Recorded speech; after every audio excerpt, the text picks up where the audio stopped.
Hi, welcome to Only Pins, Shepherd's Pie Basics. So we're going to go over a very simple method of making shepherd's pie. Some things everybody knows, some things not everybody knows. So we're going to start with mashed potatoes. Obviously, you want to have everything cut a similar size. I usually rinse them. You want your water to be semi-clear like that. If it's really milky when you start the mashed potatoes, you're going to get like really glumpy, gooey junk, and you don't want that. Then we're going to move on to ground beef and your spice mix. So your spice mix is basics: sage, rosemary. I use a little bit of the seasoning stock, garlic powder, and thyme. Really basic stuff.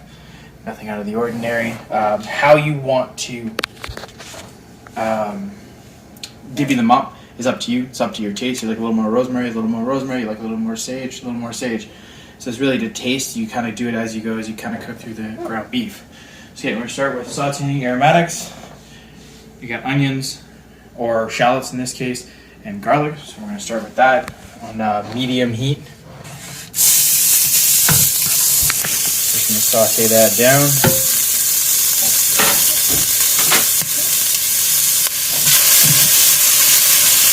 I just have a little bit of oil. You can use whatever oil you've got laying around. Don't use motor oil. It's not tasty.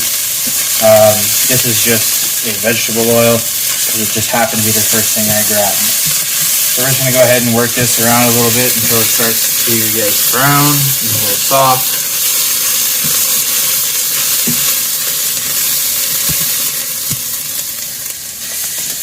Alright, starting to get some color, starting to get kind of brown. Everything's good there. You don't want to let it go too long because it starts to get really hard and it's not what you want. So we're going to go ahead at this point. If you haven't already, you should turn on your potatoes to max. We're going to be waiting for them to come to a boil. When they get to a boil, we're going to turn them down to medium-high. If you leave them at boil, you leave them tumbling, they start smacking off each other, and that's when they just start to get kind of, again, get gluey, lumpy, and gross. So we're going to add ground beef, about, I don't know, like enough. If you want a little more beef, add a little more beef. If you don't like meat, it's a long recipe. Okay, so now the beef's in. It's going to suck the heat out of the aromatics we put in. Now you can crank the heat to max because you don't want to stew the beef in its own juice as it cooks. You really want to like sear and lock in as much of that as you can. Also going to hit it with some salt at this point. Start pouring out some of the juice. Delicious meat juice. A little pepper.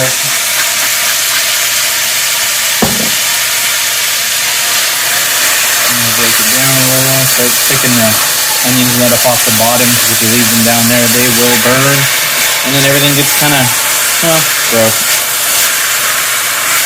So once you burn onions and garlic, everything just tastes like burnt onions and garlic. The term you're looking for is acrid, and it's not good eats. Okay, so we're going to go ahead and cook down the beef. When we start getting to like most of it being brown, we're going to dump our spice mix in and kind of let that ridge together. So we'll be back in a sec. Alright, so this is kind of the point where we're going to start adding our spice mix. Just going to go over again: salt, pepper, garlic powder, rosemary, thyme, sage. Do some basic, like, roasty. This is kind of going to remind you of, like, a nice roast at Mom's house. We're also going to add a little bit of Lea & Perrins, Worcestershire sauce. I'm not sponsored, it's just good stuff. And just kind of work that in. And this is going to sound like ridiculous, because it always sounds ridiculous when I say it to people. I kind of really go by smell. I'm going to put my face in the nice like updraft here, and you kind of go by smell. Like if you feel like it's not smelling hard and deliciousness, then you add a little more whatever you feel like. At this point it's a little raw to taste. So, yeah, you do what you can to get that, I guess. So we're going to let that cook down a little more. We're only got like some biggest chunks there. We're breaking it down. The other thing is you just want to break down those chunks so they're medium small, just small. There's giant chunks. They're good. They tend to get dry because you're not really like penetrating with like the flavorings, the seasonings, and the weird stuff we're going to do next. So we'll be back in a minute. Alright, so the beef is mostly cooked through. And you see we got a lot of like fat in the bottom, and that may look like it's gonna make the whole dish be nice and like moist and unctuous, but it's not. It's not what you want. It's just fat. It'll sit in the bottom of your pan and look gross. So we're gonna do a weird step. We're gonna strain it. Some of this sounds like counterintuitive and whatnot, but I'm gonna drain off most of the fat material into the sink. I'm gonna keep a little bit of it, but not a lot. So you kind of want, see how kind of like dryish it is now, which looks really bad. I'm gonna turn the heat off over there because I put the meat back on it.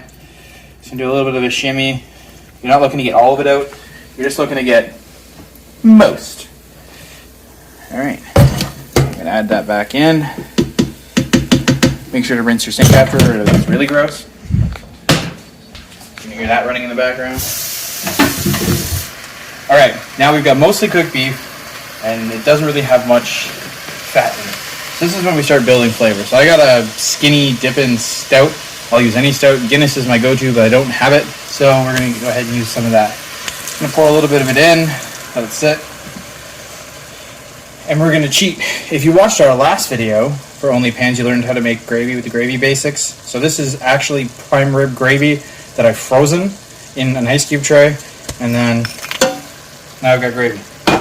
Wow. In a minute I'll have gravy. And our last tactic to get a really nice texture is going to be to add some cornstarch. So what that's going to do is the beer that's in there, when the gravy thins out and some of the fat that's left over from the beef is going to kind of come together as like a nice thick gravy that'll stick to the meat. That's sort of the magic of the cornstarch. And as it sticks to the meat, you'll get that like really, it's like eating a piece of roast with gravy on it, and every bite's like that. It's just fantastic. It's exactly what you want when you're eating shepherd's pie on a weekend. It's cold. It's awesome. So I'm working with cornstarch. Some people do a 1-to-1. Some people do whatever they feel like. I'm whatever they feel like, as you pretty much guessed by watching the video. But you just kind of work it in. Always do it separate from whatever it is that you're working on. If you want to use this to thicken a gravy because you don't want to do a roux because you're terrible, you can. If you want to use it for making a sauce, eventually we'll be doing a video on this mock teriyaki that I make that's really, really good, and I use that to thicken it. When you thicken with cornstarch as opposed to using flour, you get a much more store-bought sauce consistency as opposed to a gravy consistency. So we're gonna let that kind of come down a little bit, a little more of the beer into it, and a little more of the spice. We're gonna let these gravy cubes melt down, and then we're gonna add the cornstarch. All right, so gravy cubes have melted. Everything's down to this like nice, like you can see how it's kind of like a thick consistency, which is great. But you still got that like dripping in back here. That means you're gonna have some leftover garbage in the bottom of the pan. So what we're gonna do is add our corn, because otherwise it's just beef and potato. Now it's a meal. Add that. You can add as much or as little as you want. I'm not here to give you a recipe. I'm here to give you a method. This is my method for creating shepherd's pie. I like corn. I add corn. You don't like corn, you can add chickpeas. You can add licorice. I don't care. Whatever you want. Last thing we do is add a little bit of slurry. So this is hot water and a lot of cornstarch. Maybe like 4 or 5 big spoonfuls of cornstarch. It doesn't have to be a ton. And we're really not looking to put a super large amount to start. A little bit in. Because cornstarch, when it hits heat, once it hits a boil, that's when it sort of explodes and starts to get like sticky. And really, you're looking for a sound and a consistency. See, that's actually already enough. That made way too much of my slurry. And our potatoes are boiling, as you can see, so we're going to go ahead and turn them down to like 6 and just let them sit. So that's kind of what you're looking for. You want that kind of like where it's a little on the bottom there, and it's that nice, like, thick, unctuous deliciousness. So we're going to go ahead and just sort of like lay that out so it's semi-flat, because the shepherd's pie, after all, we're going to be layering it. So there you go. That's done. Slide that off the heat. And we're going to wait for our potatoes to be ready. This is the point where you'd kind of want to turn on your broiler because the best part of this is the crispy top. Alright, potatoes done. They're fork tender. I'm sure you know how to make mashed potatoes. If you don't, you can poke them with a fork. Fork goes through. Ready to mash.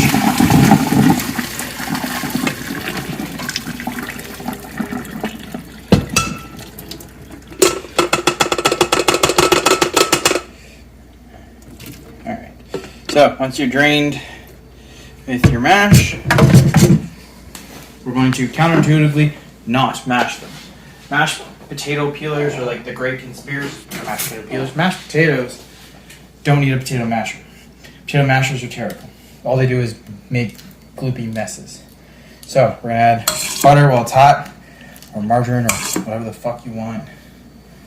Oh no, we're 18 plus now. So the F word. What's gonna happen?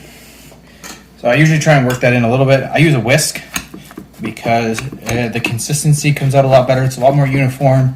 And yes, I'm using it as a masher right now. Don't at me.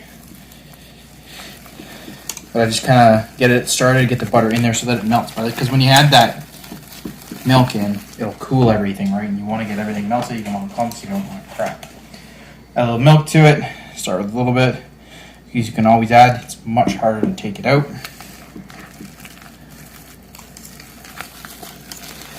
So usually I'll do a scrape and then kind of flick it out of the whisk as I go until we get a good consistency going, and then now the only downside to using a whisk is there isn't the potential to over whisk, and that's when you end up with a gloopy mess because potatoes are temperamental.